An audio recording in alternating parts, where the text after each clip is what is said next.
Let's talk about budget streaming devices. Which ones are good, which ones aren't. I'm gonna go over 5 different categories in this video. I'm gonna talk about Roku, Fire TV, Chromecast, Tivo, and ONN. Yeah, ONN, period. Don't forget the period. That's Walmart's device. The purpose of this video isn't to do a very deep dive on each one of these devices. I tend to do those individually, so you can check for my playlist up here to see more about each device. But we are going to do an overview and kind of give you an idea of which device would be right for which person and which category you might fall into. So let's dive in.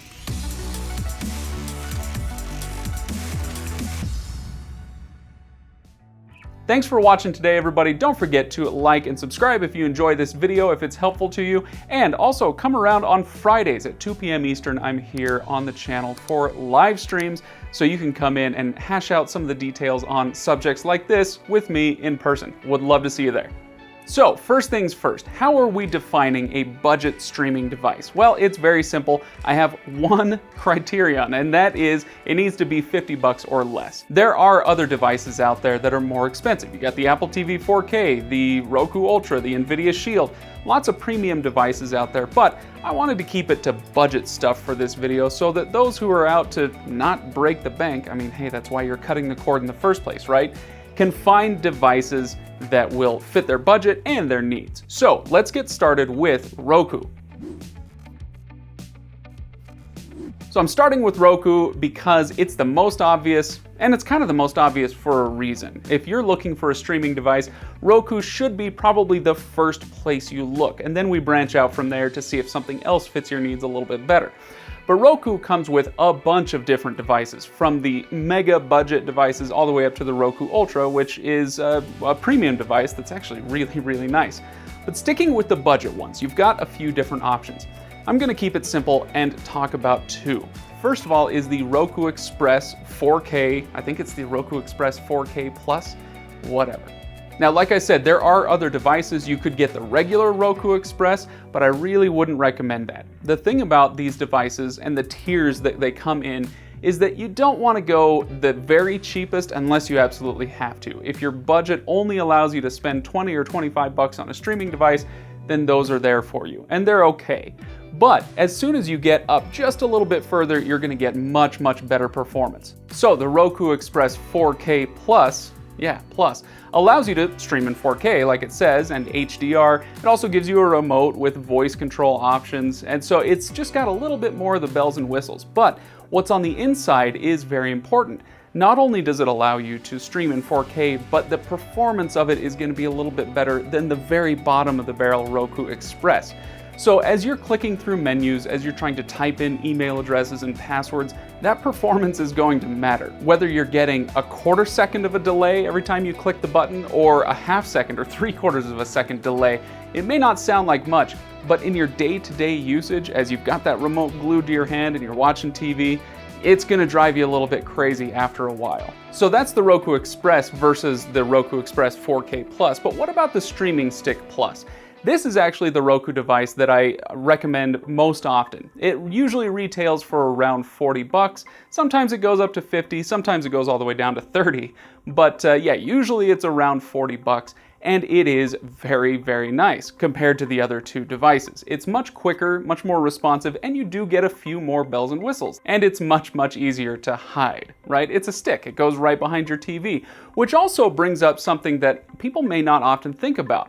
With a tabletop device like the Roku Express, it's going to operate usually on an infrared signal. So when you're trying to use your remote, you have to point it right at the device for it to read the signal. However, with a streaming stick, like the Streaming Stick Plus, it goes right behind your TV. You can't point it right at it. So it uses a radio frequency instead, which means you don't have to worry about where you're pointing the remote. And it's the little things like that that make a difference on a day-to-day basis. It's a similar story over on the Amazon side, talking about Fire TV. Now there is a Fire TV Cube. We're not talking about that today because it does retail for more than our $50 threshold. So sticking with the budget devices, you've got the Fire TV Stick and the Fire TV Stick 4K. I'm trying to remember the names of all these, okay? It's going to be a similar story to what we were talking about with Roku. When you bump up from the bottom tier to the next one up, it really is a jump in performance, and the Fire Stick 4K is no different. Now obviously with these 4K sticks, it's pretty clear. If you want 4K, if you want Dolby, if you want whatever the bells and whistles are that they come with, then great, go for it. But let me just remind you of what we were talking about with the Roku, which is the speed, the performance, the ease of use.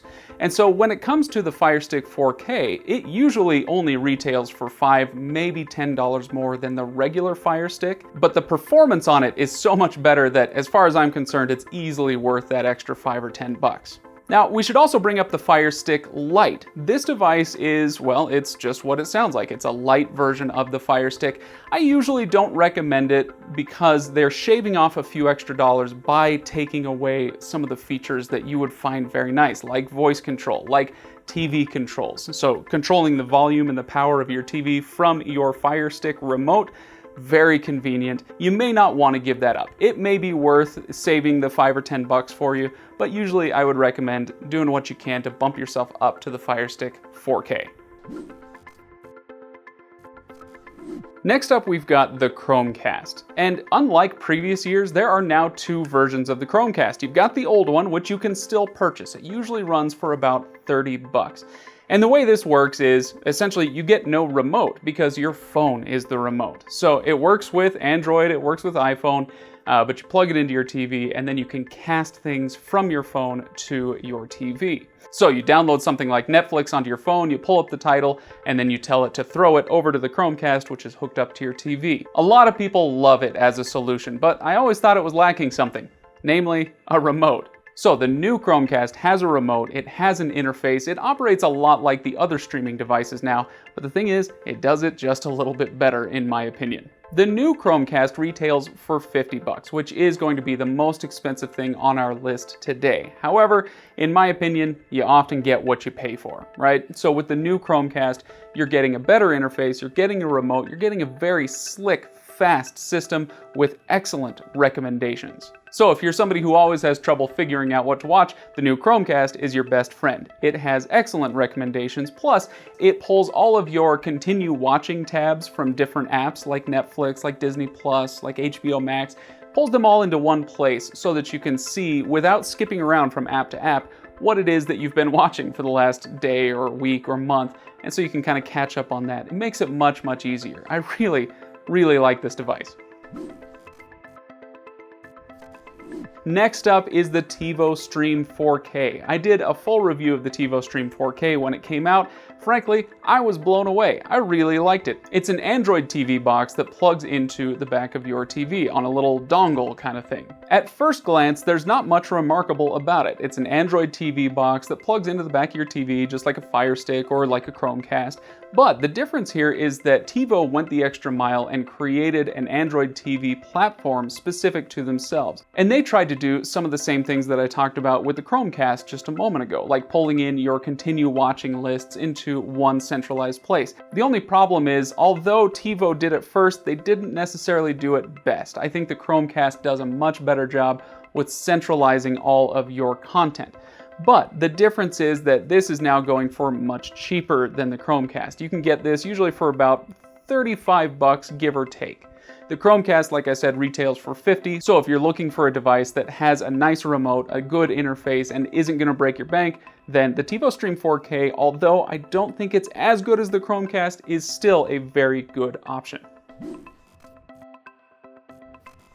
And lastly, we've got the ONN devices. ONN, that's Walmart's electronics brand. Now they've got two streaming devices on the market recently, a streaming stick and a streaming box. The difference between the two in price is pretty minuscule. The stick goes for $25, the box goes for $30.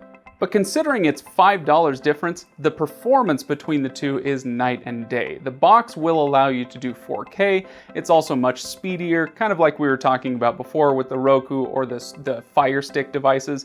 When you bump yourself up to that 4K, level, you're also buying performance inside the box. So more RAM, a better processor, a speedier experience, which, like I said before, on a day-to-day basis is going to be a lifesaver. Generally speaking, I wouldn't recommend either device. If you're looking for a super budget device that runs Android TV for cheap, then yes, it's okay, especially if you get the box. Don't get the stick, just don't waste your time. Get the box, spend $30, get the box, and it's okay.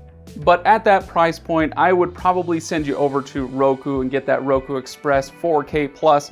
That would be the device that I would recommend over the ON box.